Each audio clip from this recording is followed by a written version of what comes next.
24 and how to get real intentional about your marriage as a whole. And this is all leading up to a free online event that we are hosting this coming Monday after all of the dust settles from your Thanksgiving family plans and all of that. So this coming Monday night at 8:30 p.m. Eastern Standard Time, we are hosting the Intentional Marriage webinar. It's a free event that you and your spouse can join in together and receive some really good strategies to make your marriage more fruitful in 2024.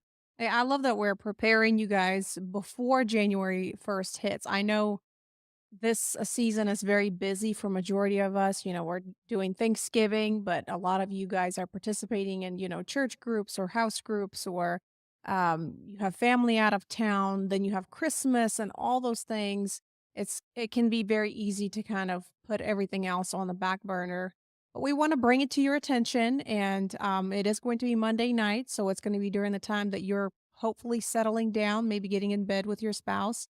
So we want you to join us for this free webinar because we're gonna really help you guys to see ahead for 2024.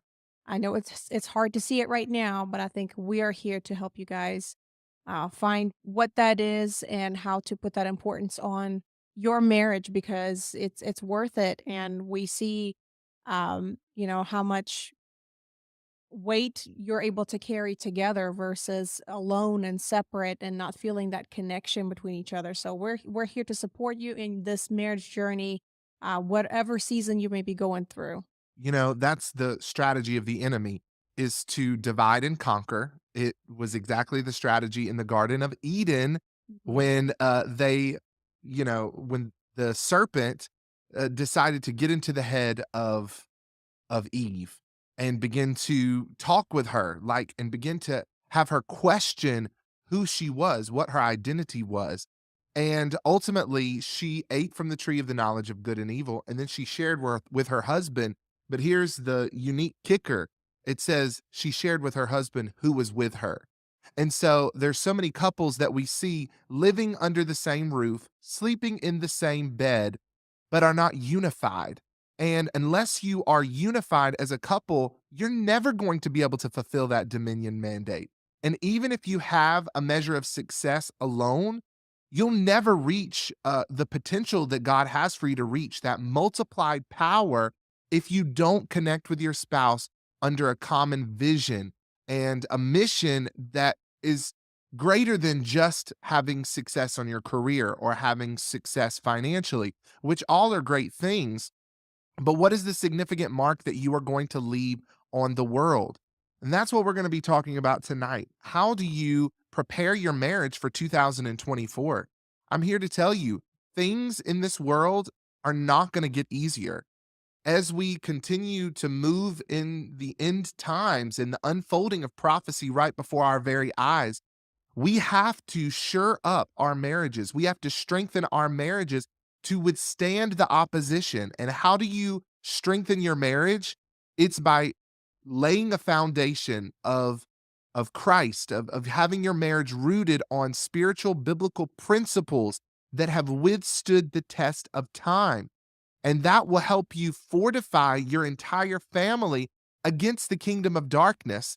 And not only that, as the kingdom of darkness comes pressing forward into your lives, it's going to produce a level of the anointing that you didn't even know was there, that you never thought possible.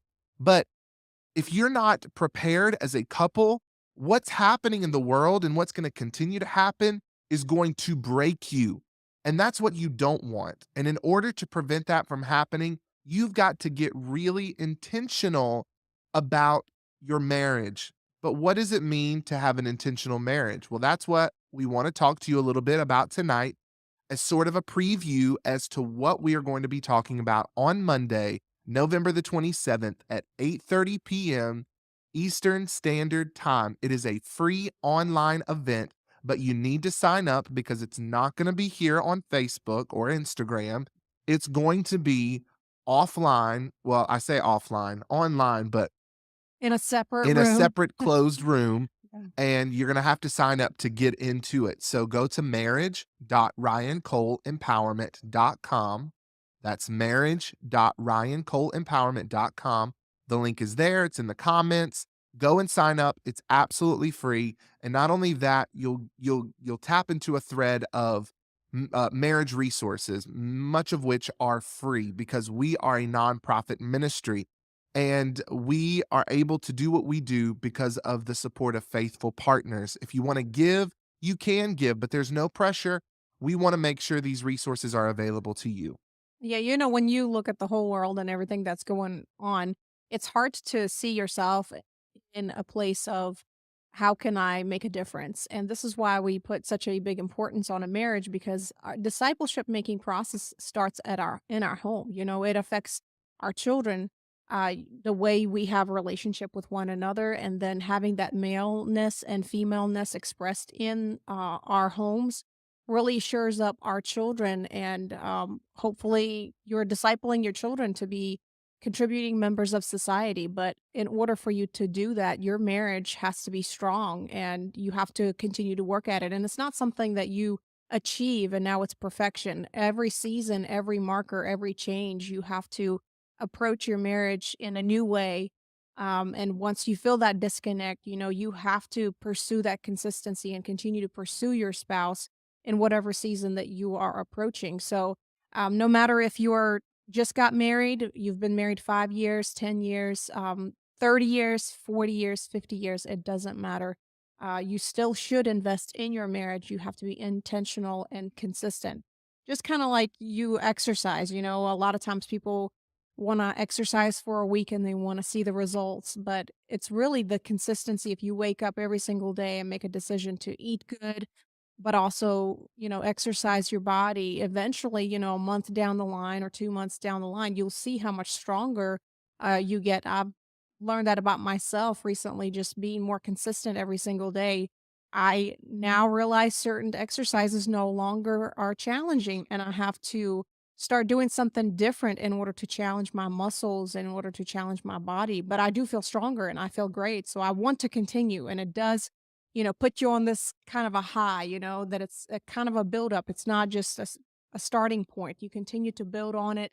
And that's where the intentionality comes in and you start feeling that intimacy, really truly knowing that person, who they are and their heart.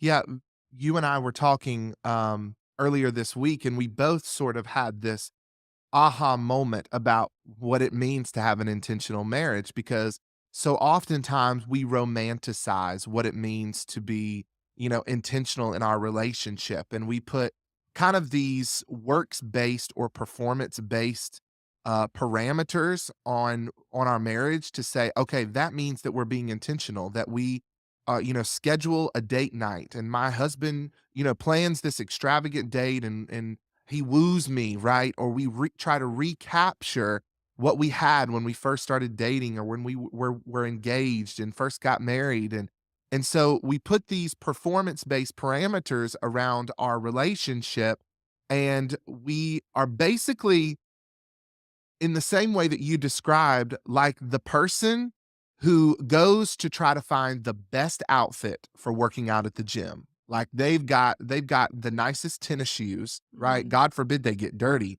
They've got, the best outfit. They've got their camera ready. They've positioned it, right? They've taken their gym selfie. They found the perfect playlist or the perfect podcast to listen to.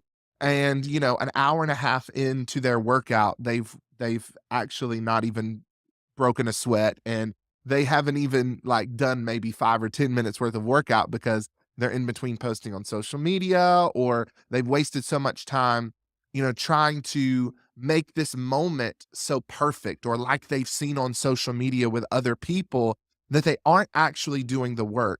And the truth of the matter is being intentional about your health and being intentional about your marriage is very similar, right? It's about showing up every single day. And it's about learning how to connect with your spouse, even in the seemingly boring and mundane moments of your relationship. And it's about saying, even if we go to the same restaurant every month for a date and we connect, if we don't do anything else, but we hold each other's hands, we look in each other's eyes, we dream together, right? Even if it's as boring as it could possibly be, maybe we even go out in our sweats and just sit on one of those swings at the park, right? If it's boring, but it's consistent and it's mature, that's an intentional marriage. More so than one or both of you trying to perform to earn back your spouse's love and affection. What kind of marriage is that?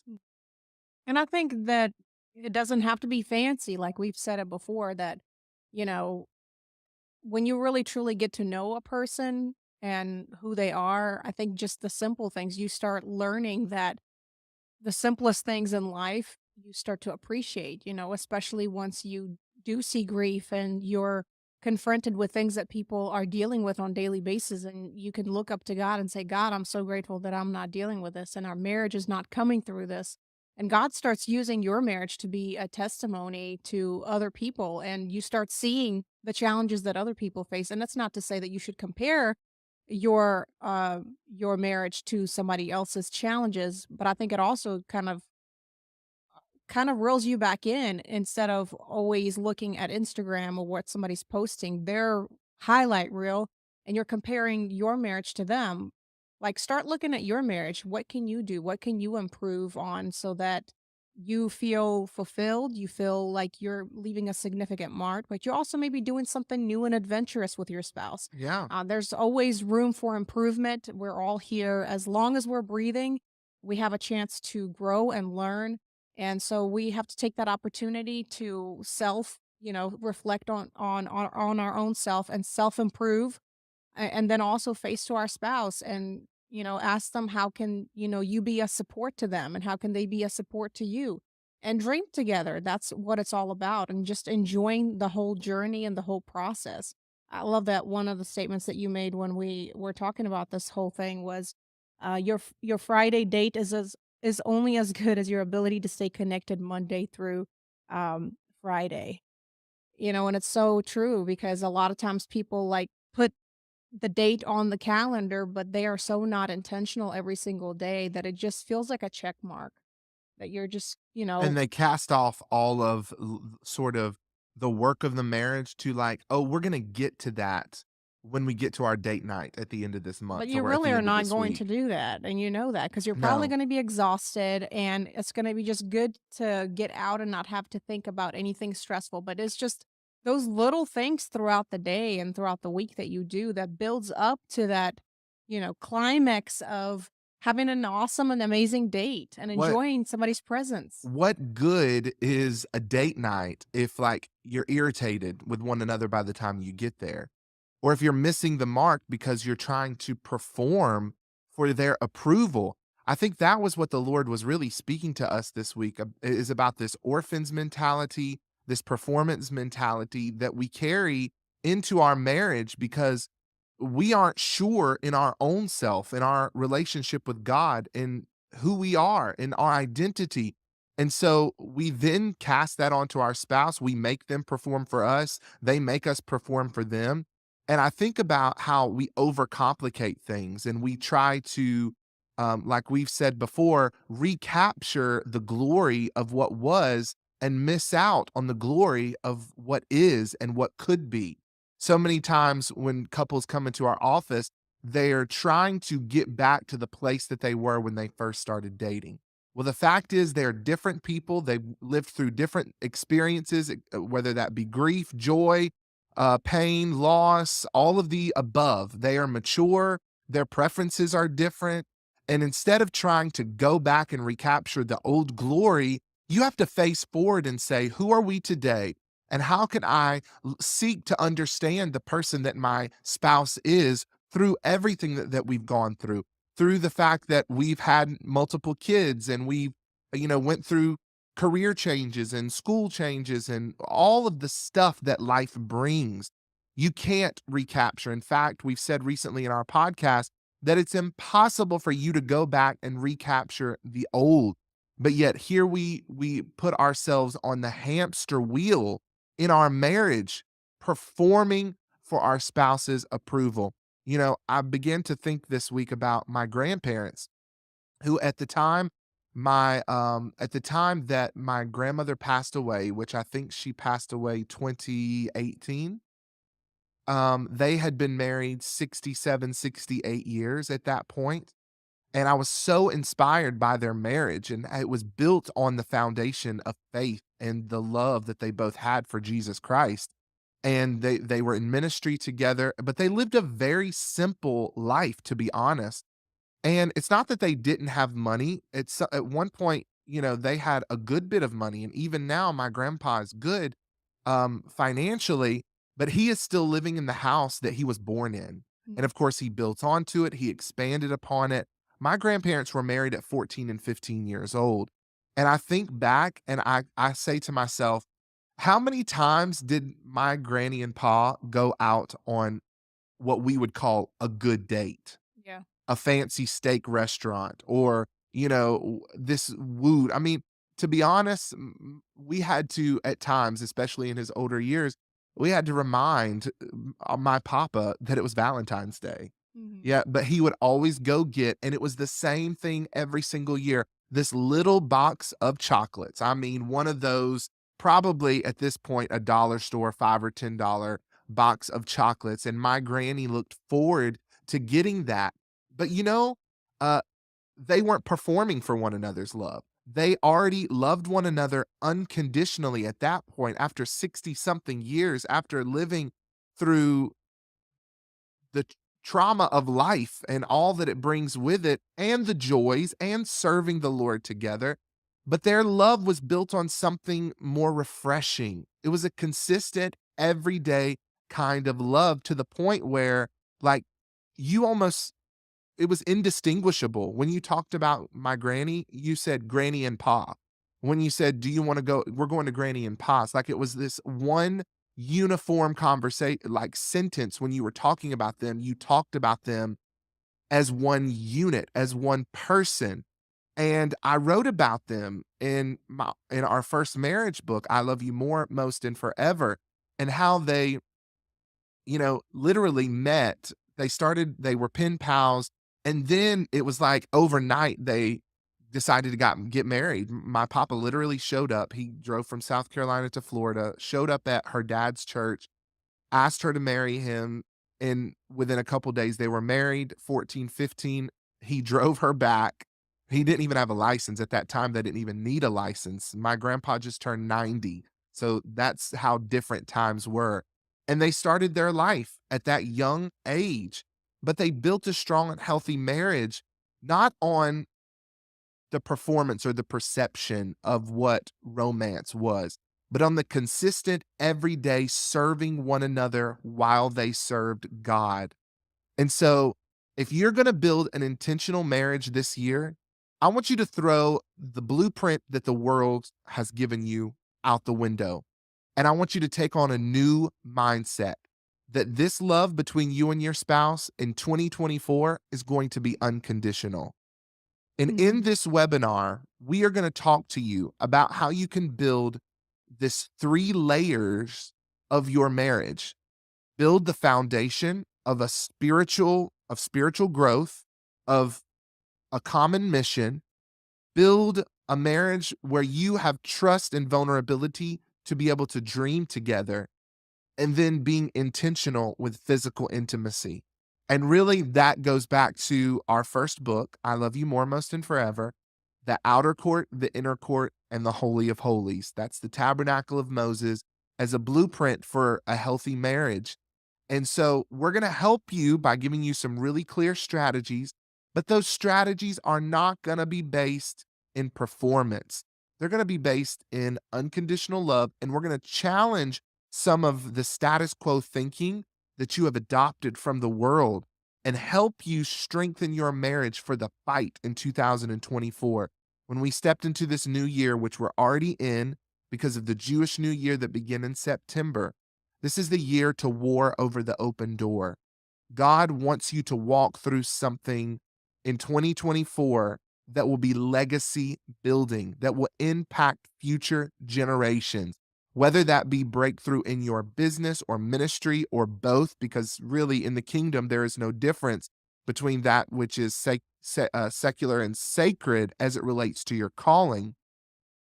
But God wants you to run through the open door, but there are going to be many adversaries. And those adversaries are there for a reason, and God allows them there to test you. How bad do you really want what's on the other side of that door?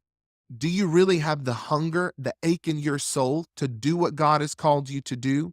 And furthermore, is your marriage going to stand the weight of the pressure that comes on the other side of the door? Not from the fight of all of the powers of darkness that are standing as gatekeepers trying to prevent you from that dream. That's not what's really going to kill your marriage. What's going to kill your marriage is the potential success without the character to sustain you. So getting through the door, coming through the warfare, and having a marriage so fractured that you can't even enjoy the success and the glory that's coming in 2024, you don't want to have all of your dreams come true and turn to your spouse and hate them. You want to stand arm in arm and be able to bask together in the glory of your dreams coming true and God's purpose being fulfilled through you. Yeah, as you were talking, I was reminded of what our mentor was talking about in regards to how he has seen over so many years of his life, which he's in his 70s now, how many couples connect on the physical level. There's some that connect on the physical and then the soulish level. And then there's only a few people that he's seen, or a few couples that he's seen that connected on all three, which is the physical, the soulish, and the spiritual level. And I believe that your grandparents were definitely part of that couple that really connected on all three levels. And so oftentimes people ask, like, what is there? How is there more to this marriage, besides living together, sharing the bills, sharing the load of raising the kids and all this mundane stuff? But your marriage was made for more, and we're going to help you to discover that more. Not only connect more physically, but connect on the soulish level, but also spiritually. Maybe those are the areas that you're lacking in, and we want to equip you and empower you to walk this out. So you be sure to go and register. The link will be in our description for this free webinar that we're hosting this coming Monday. It's going to be in the evening when you're winding down. Hopefully your kids will be in bed by that time, but if not, you can still turn it on and listen and tune in with your spouse. I know it's going to be amazing and life-changing, and it's absolutely free. Yes, absolutely.